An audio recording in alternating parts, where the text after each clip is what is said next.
Assalamu alaikum.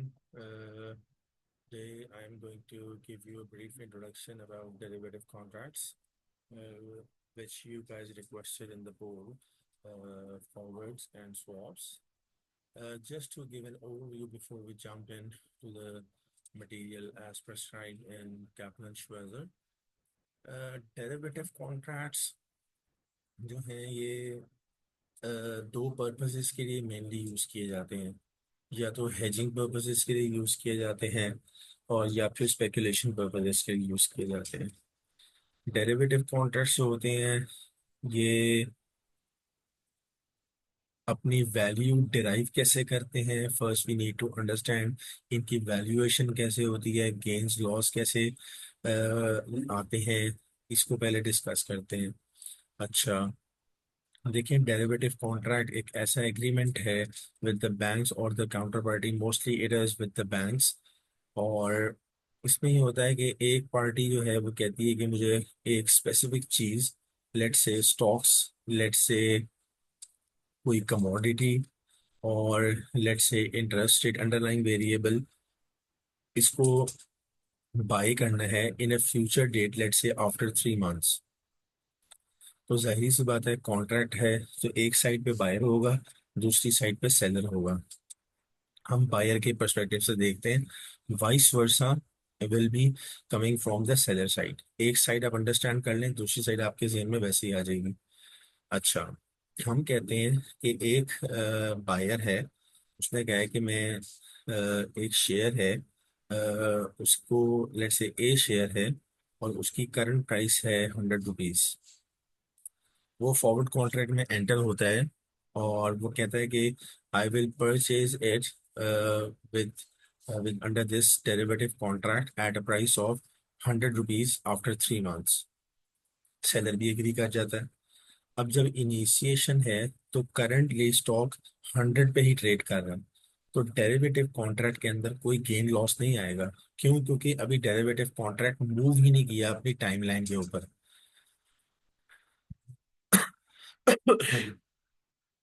अच्छा, अब let's say एक मंथ गुजरता है और स्टॉक मार्केट के अंदर आपको पता है कि जो प्राइसेस हैं स्टॉक्स की वो वॉल्यूम ट्रेडिंग और फंडामेंटल्स और टेक्निकल्स इनकी बेस पे फ्लक्चुएट करती हैं।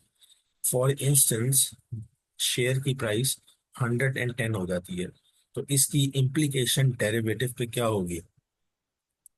अब देखें, एक पार्टी थी जो डेरिवेटिव में बायर थी, एक थी सेलर। बायर कहता है मैंने आज इसकी वैल्यूएशन करनी है, तो मैं चेक करता हूँ कि इसकी प्राइस आज डेरिवेटिव कॉन्ट्रैक्ट की क्या है, वैल्यूएशन क्या है, गेन क्या है, इस पे क्या मुझे लॉस आ रहा है या गेन आ रहा है। जैसा कि आप जानते हैं कि हमने ये डिसाइड किया कि डेरिवेटिव कॉन्ट्रैक्ट के अंडर पार्टी ने एग्री किया था कि मैं फ्यूचर में आफ्टर 3 मंथ्स शेयर परचेज करूंगा एट अ प्राइस ऑफ 100, और सेलर ने भी एग्री कर लिया था। लेकिन आज शेयर की प्राइस है 110, तो जो बायर है उसको अंडर डेरिवेटिव कॉन्ट्रैक्ट शेयर सस्ता मिल रहा है 100 पे, जबकि शेयर की प्राइस 110 हो गई है। तो वो डेरिवेटिव कॉन्ट्रैक्ट को एक्सरसाइज करेगा और 110 पे शेयर बाई कर लेगा सेलर से। जब 100 पे बाई करेगा तो 10 रुपीज के गेन पे वो शेयर सेल कर देगा 110 पे, तो 10 रुपीज का उसको गेन आ जाएगा। और यही 10 का लॉस शॉर्ट पार्टी को हो जाएगा जिसने सेल किया। अब टेक्निकल टर्म्स पे आते हैं, मैं आपके साथ अपनी स्क्रीन शेयर कर रहा हूँ।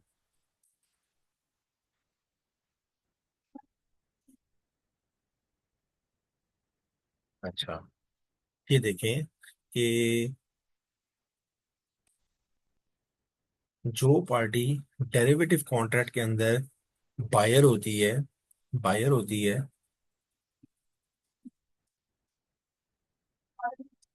उसको हम टेक्निकली कहते हैं लॉन्ग, लॉन्ग फॉरवर्ड पोजीशन। और जो पार्टी डेरिवेटिव के अंदर सेलर होती है उसको हम कहते हैं short forward position, short. Long और short are the main terminologies which you guys are going to listen in the coming upcoming lectures. तो ये अब आपको मैंने बेसिक एक अंडरस्टैंडिंग दे दी कि डेरिवेटिव कॉन्ट्रैक्ट क्या होता है, फॉरवर्ड क्या होता है और ये कैसे मूव करता है। अच्छा, स्वॉप्स दूसरा कॉन्सेप्ट रिक्वायर किया था मुझसे कि इसको आप डिस्कस कर। अच्छा, एक और थोड़ी सी टर्मिनोलॉजीज देख लेते हैं। ये है आपकी टर्मिनोलॉजी जो होंगी, सेटलमेंट डेट। सेटलमेंट डेट वो होती है जिस दिन डेरिवेटिव कॉन्ट्रैक्ट एक्सरसाइज होगा। मेच्योरिटी डेट जिसको हमने डिस्कस किया आफ्टर 3 मंथ्स। कॉन्ट्रैक्ट साइज हमने डिस्कस किया कि हम शेयर परचेज करेंगे एट 100। कितने शेयर्स परचेज करेंगे? Let's say 100 shares, 300 shares, 500 shares. तो that is the contract size of the derivative. और मैंने आपको बता दिया था कि डेरिवेटिव कॉन्ट्रैक्ट यूज हो सकता है हेजिंग पर्पजेस के लिए, और या यूज हो सकता है स्पेक्युलेटिव पर्पजेस के लिए। स्पेक्युलेटिव पर्पजेस के लिए गेन लॉस, और हेजिंग के लिए जिस आइटम को हेज किया है, अगर उस आइटम के ऊपर गेन लॉस आ रहा है, गेन आ रहा है, और डेरिवेटिव के ऊपर लॉस आ रहा है, तो आपस में ये नॉक ऑफ हो जाएंगे। तो नेट इफेक्ट फाइनेंशियल स्टेटमेंट्स के ऊपर कुछ भी नहीं आएगा। अच्छा, स्वॉप्स को डिस्कस कर लेते हैं। Swaps same as it is forwards की तरह ही ऑपरेट करते हैं। इसको कई दफा ये भी कहा जाता है कि swaps R series of forward agreements. Swaps में क्या होता है कि स्वॉप्स में मेच्योरिटी लेट से हम रखते हैं 2 इयर्स, लेकिन उसकी फ्रीक्वेंसी है आफ्टर 6 मंथ्स पेमेंट या रिसीट। तो आफ्टर 6 मंथ्स उसकी वैल्यूएशन की जाएगी, after every 6 months for 2 years.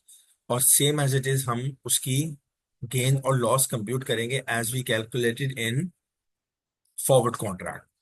Swaps की जो एक बड़ी पर्टिकुलर सी एग्जांपल है वो इंटरेस्ट रेट स्वॉप की है, IRS जिसको कहते हैं। अच्छा, इसमें क्या होता है कि लेट से कंपनी है, उसने फाइनेंशियल स्टेटमेंट्स के ऊपर एक लोन रिकॉर्ड किया हुआ है, मतलब लोन लिया हुआ है। और हम एग्जांपल के तौर पे कहते हैं 1 मिलियन का लोन है, और 5% फिक्स इंटरेस्ट रेट कंपनी ने पे करना है। कंपनी को लग रहा है, अब हम फॉरवर्ड स्वैप को यूज कर रहे हैं हेजिंग के लिए। अच्छा, कंपनी को लग रहा है कि in future interest rate will reduce, नीचे आ जाएंगे। तो कंपनी कह रही है मैं ज्यादा इंटरेस्ट रेट क्यों पे करूं। कंपनी बैंक के साथ एग्रीमेंट में एंटर हो जाती है। वो कहती है, एग्रीमेंट के अंदर, डेरिवेटिव स्वैप के अंदर ये है कि बैंक, तुम पे करोगे फिक्स रेट, मैं पे करूंगा फ्लोटिंग रेट। अब हम कहते हैं 6 मंथ्स गुजर जाते हैं डेरिवेटिव को, और इंटरेस्ट रेट आ जाता है 4 के ऊपर। तो under the derivative contract swap, जो कंपनी है वो पे करेगी 4%, और रिसीव करेगी फिक्स रेट। तो जब फिक्स रेट रिसीव करेगी, 5% रिसीव कर रही होगी, 4% पे कर रही होगी, तो 1%। और नोशनल अमाउंट होती है जिसके ऊपर एग्रीमेंट होता है, तो उसके ऊपर मल्टीप्लाई करेंगे हम डिफरेंशियल रेट को। तो जो कंपनी है उसको इस वक्त गेन हुआ है, why? Because the company is paying less rate, floating rate वो पे कर रही है। तो 1% का गेन कंपनी की बुक में रिकॉर्ड हो जाएगा। So this is basically what I need to make you guys understand about forwards and swap agreements, as you guys requested in yesterday's poll, that we need to have a basic understanding of forwards and swaps. Anything further you guys need, you can post it on the group, and then I will make sure that I can give you a brief introduction about the concepts, and I can make clarifications for you guys. Thank you so much.